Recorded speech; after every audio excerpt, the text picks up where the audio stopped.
I don't know what the brown is. Are you able to do a color matching on my logo? Yes.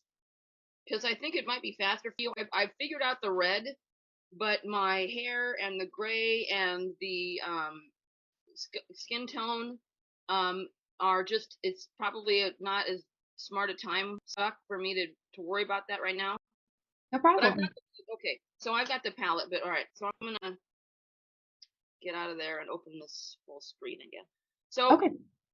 I don't know what notes Paul gave to you. Are you going to be the copywriter or the designer on this? Yes, I'm gonna help probably mostly with the copywriting. I might also be doing the wireframe, or that'll be going to our designer. Okay, so I have a couple of PDFs that I sent to a company, a Danish company. Earlier this year I did I spoke at their annual meeting as the keynote. Okay. And so part of the stuff that I put together for the one pager for their committee that was hiring people, essentially, a lot of it is stuff that I'd like to migrate to the page, to the new site.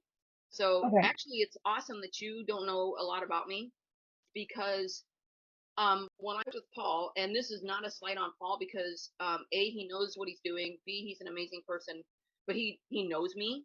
Mm-hmm. So I'm looking for like a cold read, so to speak, because when Yeah. I was working with Paul, I did a lot of social media stuff, media consultation, blah, blah, blah. And I am pivoting from that persona to a new type of branding. So I need to Okay. start from scratch, really. And so one of the things, the people that I've gotten that have hired me so far, the Danish company is it's an IoT company that creates a robot for marking fields. So very macho, very guys, lots of internationalism. I did the speech was called "Resilience is a Team Sport," based on my book "Circuitry in Your Brain." Okay. And so, but I didn't bid that. I did not bid that. That job came to me. Okay. Someone who saw me out in the world was like, okay, this is the person we want for this job. Nice. And then in a similar fashion, the coaching clients I've gotten have just seen my brain out on the web and said, gosh, I'd like to work with her. And Yeah. so when you look at Instagram particularly, I know that I need to get a little bit of new stuff in. I've got to get my reel game up. I've got to do some stuff. But there's certain things I'm not going to do. I'm not going to do threads, because there's a lot of Yeah. reasons I'm not doing threads. Yeah. And part of my niche is that I am a weirdo. I'm a weirdo on the edge. I don't appeal to everybody, but I don't need everybody. I can make $150,000 a year with 5 clients and 2 speaking gigs every other month, which is perfect for me, because I also love to ride my bike and go to the art museum in the middle of the day. So Yeah. when I look at other life coaches on Instagram, and it's all about, it just gives me the willies. I don't want to be hard selly. What are you doing about your life? Want to change your life? La la la. That just grosses me out. However, my brand seems to be smart, brainy, curious person who's extremely kind and gets shit done. Yeah. That's just who I am. That's one of the things that one of my clients, I'm going to start a new session with her August 1. She's 64. I also tend to skew older, in the 50s and above, people who have been through some shit and they're ready to go into their third act, and they want to talk with someone who's as weird and geeky as I am. And I also, I think that I'm okay with 20 somethings or whatever. My children, my youngest is 28, so it's not like I'm, okay boomer person. Yeah. But there's also a lot of stuff that is just not applicable to their lives right now. I can't relate to them. I don't have that empathy and that understanding. I can do it on a one-on-one at a conference and talk with someone about offering mom advice type of thing through the strain of being professional. But in terms of someone forking over $9,000 or $1,000 a month for me to coach them, I tend to do better with peers. Mm-hmm. Okay. So this is again a big huge dump. I'm doing basically a data dump. That's But okay. It's all right. I don't know how much material that Paul has given you about what I want the site to do. but I know that what I'm doing currently is not driving enough traffic to my site.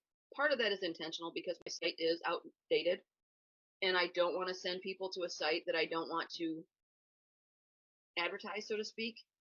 So Yeah. with this new revamp, I will be counting on my real estate, my digital real estate, to do conversion for me. Okay. I used to have a really solid um, presence on Twitter. I had a legitimate blue check. I actually did generate business from that, but then when it went sideways, I went over to Mastodon. The vibe at Mastodon I love because it's very much in line with who I am as an individual. However, the caveat is the culture there is not salesy. I mean, they want to support creators and stuff, but the vibe there is more of, it's not that it's frowned upon to be salesy. It's just way back in the beginnings of Twitter, when your role on Twitter was to just talk about shit, you know. Mhm. And Yeah. then kind of Twitter evolved into more of a transactional space. So Mastodon is still very much more in the, yes, we want to support our creators. Yes, please use these hashtags for Fetty Gift Shop or whatever. But it's more, they find that off-putting. Mm-hmm. So, Okay. and LinkedIn is not my vibe. I mean, I'm on LinkedIn because it helps my search, but it's not the way my brain works. However, I will say that I do have a weekly newsletter that I've got really pretty good engagement on. It's very small, Great. but the engagement ratios for me, my stuff has always been high. And to that point, again, the people who find me love me. They are looking for this weirdo blend of tea that grows on the south slope of a village the size of a quarter in Indonesia.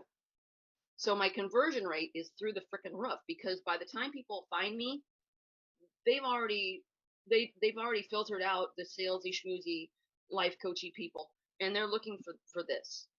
So Yeah. what I would love the site to do is to figure out how to leverage this without making, hi Paul, without making it schmoozy and not in alignment. Because the other thing that the reason my conversion ratio is so high is that the person they see on the web is exactly the same person they're going to hire. It's exactly the same person they're going to see at the conference, who talks in the hallways in between sessions. This blend of weirdo person is the exact same person that I present online. So that's it in a nutshell. Paul, we were recording, thank God, because I did a whole huge data dump, mind blur. That's okay. So, yeah, so the part I was talking about earlier with wanting to make the website, the website for me, I would like to make it the home base of my monetization philosophy approach, because I'd like to build up a database. I want to figure out how to create a lead gen mechanism, whether that's a newsletter, whether that's downloading stuff. Because Paul, I was just mentioning to Ashley that earlier, like last month, I was paid $5,000 for an hour for a speech. I mean, yeah, it took me a little bit to build my slide deck and stuff, but 5,000 for maybe 3 hours worth of work. And so I can do that, and I don't need to have 20 clients a year that pay me. I mean, if that happens, that's great. But I was just explaining to Ashley, I can make some serious coin with 5 clients a month, 2 or 3 speaking gigs here and there, and I want to create downloadable things that can sell to the UK audience while I'm sleeping. So like courses, subscription things, and I can build whatever you tell me. I'd actually prefer to reverse engineer this. For you guys to say, oh my God, Molly, what you need is this. Now go build it. Send me this stuff. I'll do it. Like, we want a 4-part series of downloadable content. We want a workbook. We want whatever you tell me to build. I can do that, because right now what I'm doing is not, it's not that it's not working. It's not that it's working enough. I need to be able to scale it. So I'm succeeding on a micro level. I've got a few clients who love me, who've re-upped. the people that and the guys that I talked with at the annual meeting loved it. They're like, oh my God, that was so awesome, and we really needed to hear it. So on a micro level, I'm succeeding. I want to make sure that I can scale that out. So, that's why I'm glad you guys are willing to help. Now I'm going to stop talking. You're totally fine. Thanks for sharing all that. That gives good context of like what direction we're going to go. Let me see here. So in terms of your website and just functionality and your sitemap and everything, I'm going to go ahead and share my screen. Okay. And let's just kind of take a look at some different things about the details of what we want to update. Sure. Because the website as it is, just tear the whole thing down. I besides,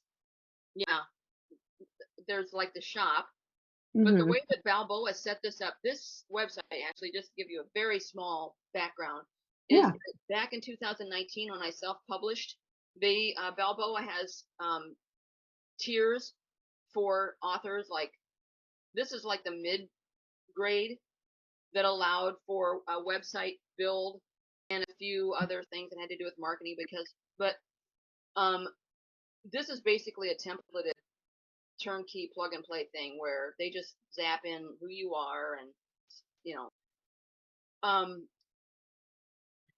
when at the end of my publishing period with them, I actually asked to have the reins handed over to me, so I own everything now. Okay. So I don't owe Balboa anything, and I can do whatever I want with the site. The everything is mine. Domain, hosting, blah blah blah. But the stuff that they have on there now, like the buy now, that routes back to Balboa. And so order now, rather, my apology, that connects with the Balboa system. I see. Okay. Their bookstore. And so I need to know how to decouple that, or if I want to keep that, I don't know. That whole thing with the daily habits that develop resilience and circuit train your brain, that again is templated stuff where they're like, we need 80 words here to describe your book. And so the reviews that are on there, there's no reviews because all my reviews are on Amazon. So I don't know if you need to migrate things from Amazon. The shop was something that Steve built, thank God. But I don't know if you would put like courses routed through the shop. I don't know anything about that, but like excerpt, none necessary. Reviews doesn't go anywhere. Works also doesn't do anything. There's contact, I use contact. Media, I do not use media. The blog I use. But I mean, that whole top nav is basically 60% of it is fluff that doesn't go anywhere or do anything.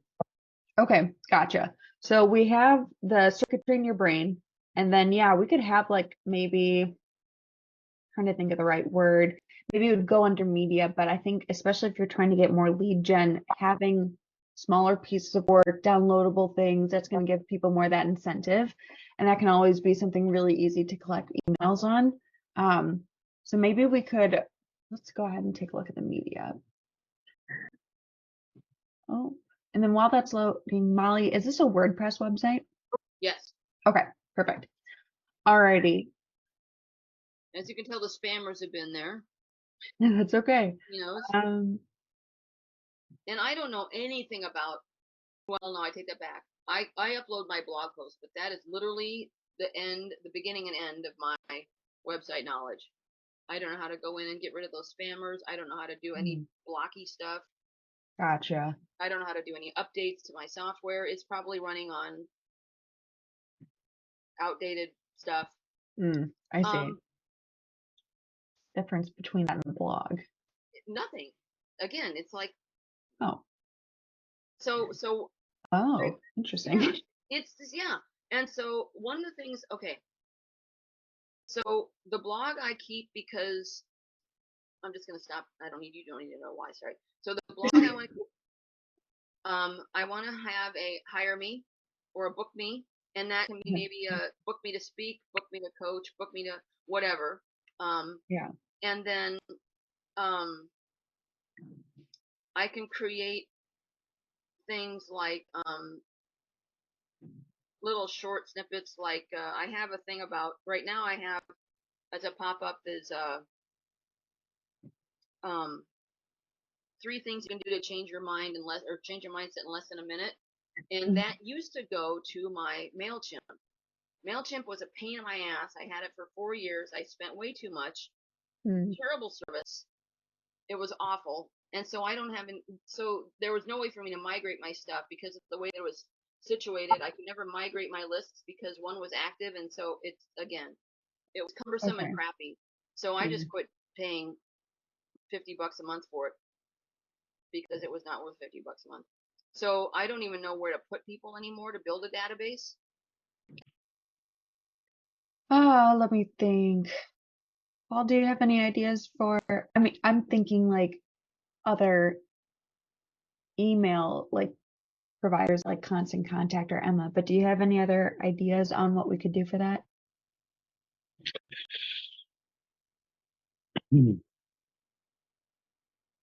Well, if you want to do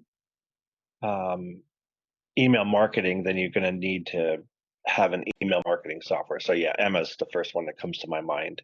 Mm-hmm. Obviously, Jotform, if you're collecting information, would be a good choice, but you can't do email marketing from Jotform. So maybe if you're just collecting names to then be able to email them, then yeah, Emma's probably the best solution. And Molly, Emma's basically it's like Constant Contact or MailChimp, but better. If you prefer Constant Contact or another type of email marketing provider, that's fine. We're not captive to any particular one. The only reason why we mention Emma is we have an agency account and we can save you some money. That's all. But it's. I'm trying to think.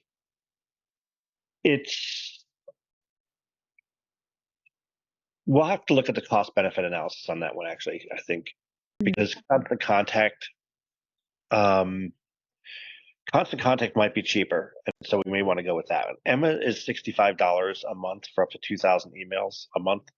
But a lot of the things that you would add on to MailChimp, like surveys and automation and all these different monthly add-ons, it ends up costing somewhere in the neighborhood of like $275 a month, where all of it's included in Emma to get go.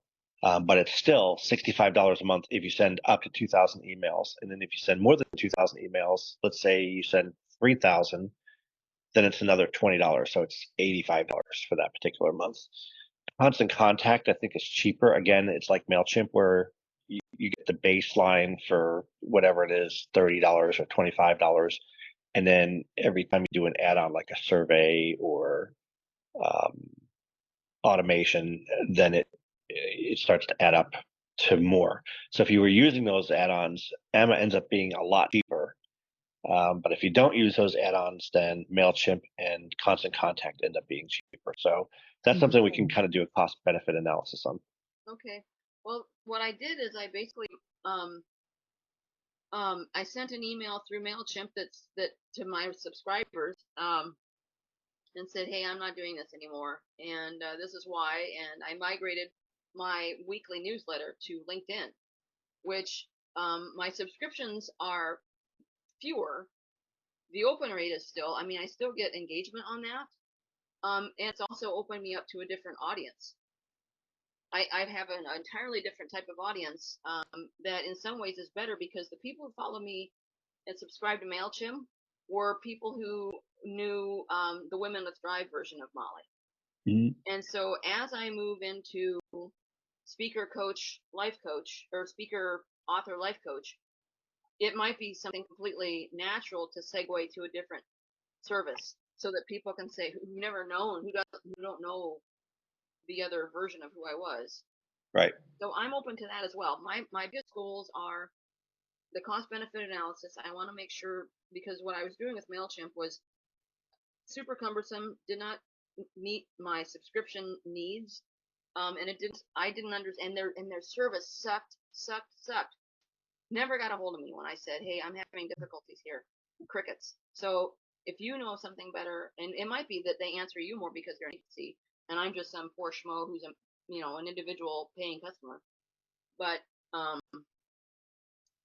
my biggest thing is I will probably start out. I've got about maybe 200, 300 subscribers, super small.